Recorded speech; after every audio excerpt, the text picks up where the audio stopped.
Hi guys! Long time no vlog, and yun na nga po for today's video. Ang ating naman pong gagawin ay bridal bouquet and styro cutouts.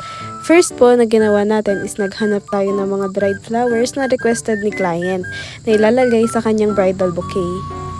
Ayan na nga po at wala akong napili na kagaya ng request ni client, kaya naman pumili na lang ako ng magandang dried flowers na ilalagay ko sa kanyang bouquet. At talagang hindi din naman ako nagkamali dahil nung natapos na nga yung bouquet, ang ganda din naman ng kinalabasan. After ko mamili ng ibang kailangan ay umuwi na agad kami. Pagka-uwi naman, sunod kong ginawa yung bulaklak. Yes po, ang gagawin po naming bridal bouquet ay yung tinupi-tuping ribbon or tinatawag na satin ribbon. White and beige color guys ang request ni bride dahil ito daw ang kanyang gusto para sa kanyang kasal. After naman gumawa ng flowers, ayan naman pumunta naman kami sa paprintan para naman magpaprint ng mga letters na gagamitin namin sa styro cutouts. Yes guys, dahil hindi naman po tayo ganun kagamay sa paggagawa ng lettering is nagpiprint lang po kami ng mga letters. Then kinakat po namin ito, ginugupit at saka po saka naman inilalapat sa styro para maging maganda yung mga letterings. At isa ito guys sa pinaka-easiest way para sa paggagawa ng styro cutouts. Nga guys, mag-cut ng letters ay gumawa naman po ako ng kulay. Nag-combine ako ng mga kulay dyan dahil po ang request ni client ay mga nude colors dahil yun daw ang kanilang motif ng kasal. Habang nag-aayos naman ako ng colors, ayan naman si Jan sa kabilang tabi. Inaayos naman niya yung lettering kung sasakto ba dun sa styro na ginagawa namin. Hali guys, patatlong beses pa lang namin tong order ng styro dahil nga po, ngayon pa lang kami nakakapagpa-order nito dahil dati hindi pa naman namin to gamay. At sa paglalapat naman ng kulay guys, mas maganda pong gamitin sa styro is acrylic paint dahil po kapag ang ginamit ninyo ay tunay na pintura ay kakainin nito yung pinakang styro. Ay pagod na.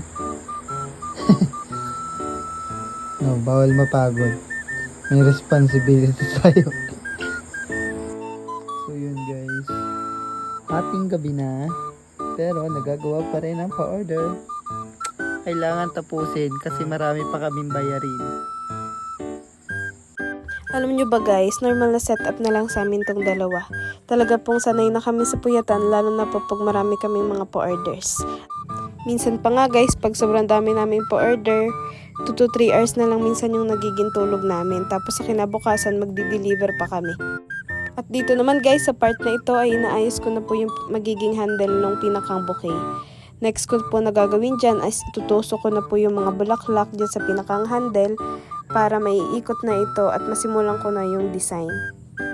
Ang pinakang flower niyan guys ay 5 puti at saka 4 na beige. Pagtutusok ko naman guys dyan ng mga flower, ang ginawa kong center ay yung white. Tapos ginawa ko pong salitan yung white at beige sa magkabilang tabi para maging balance yung kulay. Bale, ang nagamit ko dyan guys ay 9 pieces na satin flowers. After ko maitusok yung siyam na bulaklak, ayan na nga guys, diba bilog na siya. Ang ganda ng tingnan. Nilagyan ko po ng stick glue yung pinakang gitna para maiwasan yung pagtatanggalan.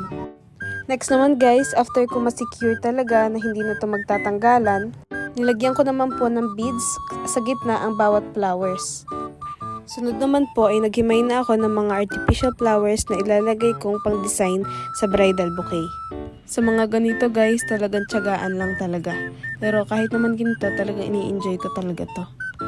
Next naman ay yung dried flowers na. Sa parting yan, talagang nahihirapan ako, hindi ko alam kung sa gitna ko ba ilalagay or sa tabi. Pero naisipan ko na parang mas magandang ipaikot na lang sa bulaklak dahil parang mas magiging bagay siya doon. Para kasing pag nilagay ko sa gitna ay matatabunan yung ibang mga bulaklak at mas makikita na tong dried flowers dahil parang medyo sabog yung pagka-design niya.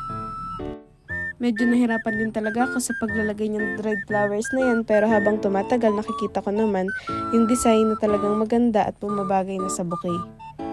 At sa part na ito na guys, tapos ko na pong lagyan ng dried flowers yung buong bulaklak.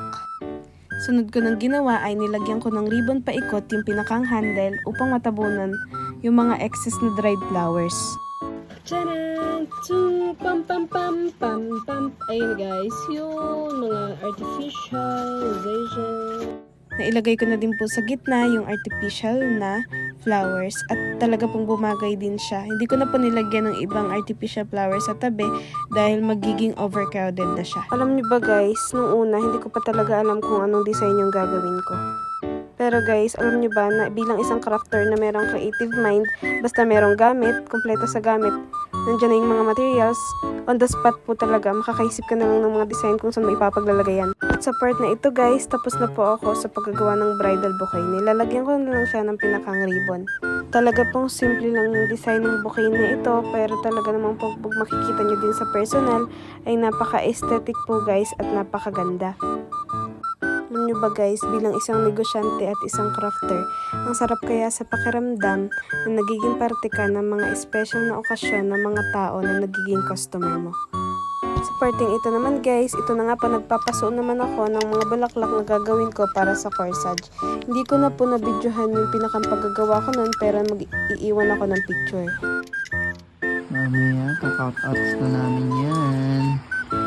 Hey guys, this is the cutter boy. Ayun. Are you cutter?